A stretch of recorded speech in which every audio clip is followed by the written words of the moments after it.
Recently, I purchased a custom-made 1911 .45 caliber with an extended threaded barrel and a compensator. Now I needed a holster for this weapon. Again, I turned to Vedder holsters. They're my holster company of choice for my weapons. Stick around, let me show you what I've got.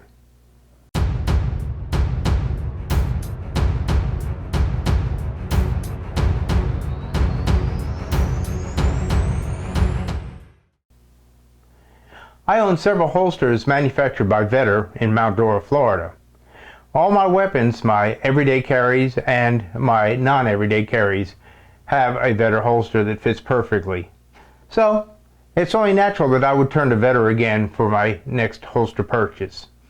As I said, this 1911 .45 caliber with the extended barrel and the compensator at the end, I figured there would be no problem ordering from Vedder again. So I ordered a LightDraw out of the waistband or OWB holster with an extended barrel. Now the holster I received from Vedder, the LightDraw out of the waistband holster, is very well made like all their holsters are. The edges are all smooth and curved. It's a great holster. It has a pancake shape that fits snugly around my waist. It comes with either the 1.5 or the 1.75 belt loop retention holders, or the holders, the loops themselves. These are interchangeable. You can take them out and put it on whatever belt you want. It does have the retention screw here, so if the holster itself is too tight, on the weapon, you can loosen it up some, or if it's too loose, you can tighten it. Now, again, very well made. This is for the 1911 frame with the extended barrel, as you can see. Now, this is not Vedder's fault at all. It's my fault. When I ordered this, I was thinking extended barrel, but I did not think of the fact that I've got the compensator on the end of the barrel.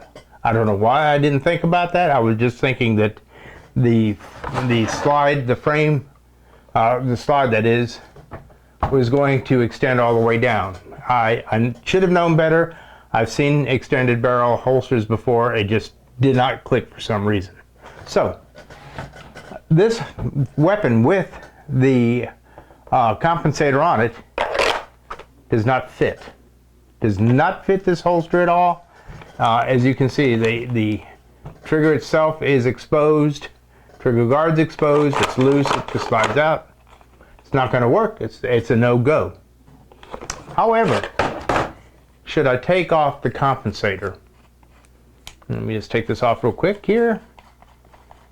And quick is a matter of speaking, because I've got to unscrew the thing with just the threads exposed, compensator off. This thing fits perfectly.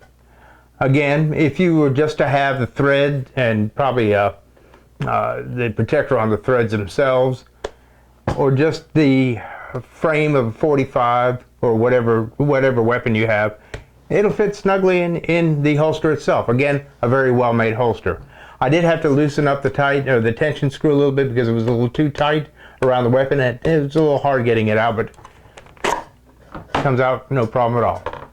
The only problem with the holster, and it's not Vedder's fault, my fault, is I forgot to take into account of the compensator. Now, what I could do is I could go ahead and holster the weapon without the compensator, and every time I take it out, thread the compensator on here. And this weapon has been made safe. I double checked it thoroughly before I started making this video.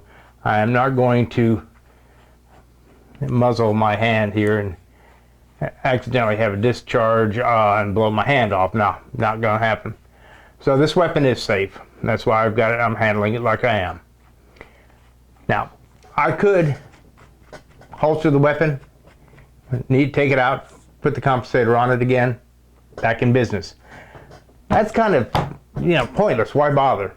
So I contacted Vedder. I contacted Vedder with my problem and asked their advice on what they might suggest. And through conversations with them, I was told that they can go ahead and modify this holster here so that this firearm with the compensator on it, and extended barrel and compensator, will fit perfectly fine in the holster. Now what they're going to have to do at least so far that's what they told me, is they're going to have to cut part of the holster off and shape it around here. So this part right here is going to be exposed. And personally, I have no problem with this because this is not going to be an everyday carry. I don't have to worry about the dirt getting in it from just constant carry. I may carry it, open carry it around the house, around the yard. Probably carry it out at the range. But it's not going to be my everyday carry like my other holsters are, where I have to worry about the dirt getting into them. Not an issue. So they've asked me to send this holster back to them for a little modification. And let me show you exactly how they modified it and how, to be honest with you, I am quite pleased with the results. Alright guys, it's been a couple of weeks since I've sent my holster off to Vedder to be altered. And if you're observant, you probably noticed that I have received a haircut and I am wearing a different shirt in this particular segment of the video. And if you did notice that off the bat, just give yourself a reward. Go buy yourself a cookie. Now, here's what Vedder had to do to my holster. As I said in the previous video, they said they're going to have to trim the holster down. And as you can see, they did trim a section of the holster off. And they left the rest of it the same. The rest of the holster is completely the same. Let me give you a close-up shot here. And here's a close-up of the finished product here. As you can see, the part from the trigger guard all the way down to the barrel is the same. There's no alterations that were made there at all. This still fits the 1911 nicely. What they did have to do is at the end here, they had to actually shave the end of the holster off in order to allow the barrel with the compensator to protrude from this open end. And as I said, I knew it was going to be an open-ended holster. I have no problem with that because this holster is going to be used mainly for target practice or around the house, to be open carried around the house. So I really have no problem with the open end on this holster at all. And after they've shaved it off, let me just show you the quality of work they've done. They've actually smoothed these edges. All have been smoothed completely down. There's not a rough section of this holster at all. It's all very smooth. And again, my firearm fits nicely in this holster. Now let me go ahead and show you how the weapon fits into this holster.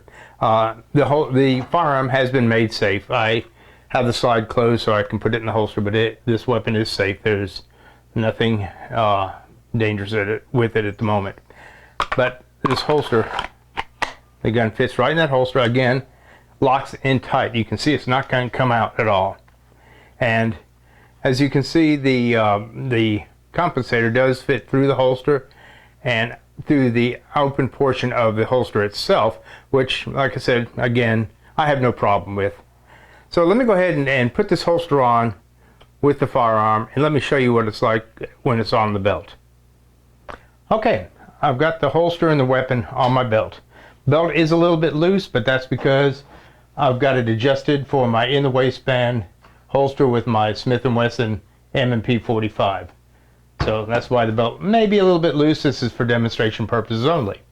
Now, as you can see, the firearm is comfortably in position against my body. No problem at all. It feels great. It doesn't feel heavy at all. The weight distribution is fantastic with this particular type of holster. At least my experiences have always been great with this type of holster.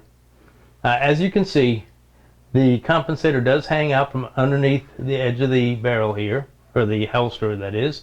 It does stick out. I'm fine with that. And to be honest with you, I think it looks kind of cool like that. I kind of like that in a way. It rides comfortably again on my hip. I weigh about 3:30 or 4 o'clock. I can draw with no problem and reholster it with no problem at all. And it is, again, snug in that holster there. And basically, perfect fit. 100% perfect fit. Well, to sum things up, guys, I really like what Vedder Holster has done with this holster as far as alterations go. I didn't expect to have to send it back to be altered to begin with, but that was, like I said, my fault when I said it had an extended barrel. They sent it so the 1911 with the extended barrel would fit. However, I did not take into consideration of the compensator. So that was purely my fault, and they took it back and altered it with no questions asked, They didn't charge me to alter it. I did pay, to be honest with you, I did pay to ship it back to Vedder, and that was only about $5 or something for shipping. Not a big problem. Not a big problem. Like I said, it was an error on my part that they corrected with no ifs, ands, or buts about it. To sum things up, guys, if anybody were to ask me who I prefer to purchase holsters from, I'd have to say 100% it'd be Vedder. Not only for the quality of their products, but for their outstanding customer service before and after the sale. If you're not pleased with the holster, send it back. They'll refund your money. If you have an alteration to make, let them know. They'll work it out for you. They'll see what they can do for you. The customer service is 100% alongside with the product. Their product is 100% satisfaction, I guarantee you. Well, thank you for watching the video, and I hope I've given you some insight about the Vedder holsters and the experience I had with the one that I had to send back to alter. Again, bar none, one of the best holster companies out there. Again, thank you for joining me, and until next time, be safe out there.